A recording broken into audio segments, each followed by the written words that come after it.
Bunday qasir-qusur bo'lib chiqishi albatta xamirga bog'liq.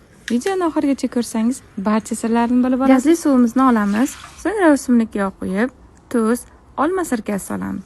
Un solib, raziqli til solib, xamir qorib olamiz.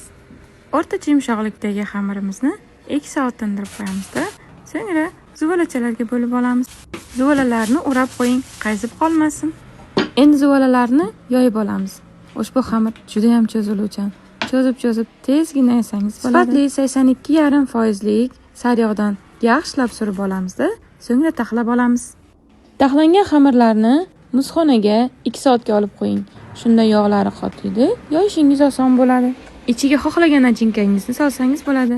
Men qiyma va piyozdan foydalandim. Uzungina somsalarimizni o'rab olamizda, ustiga tuxum sarig'i surib chiqamiz. Men yana ham chiroyli ko'rinish bo'lish uchun ustiga kesib zo'r berib oldim. Bu xamirning siri albatta gazli suvda, to'g'ri sariyog' tanlashda va balandroq olovda pishirishda. Kim sizga buni pishirib berishini xohlasangiz jo'natib qo'ying va kanalga a'zo bo'lib qo'ying.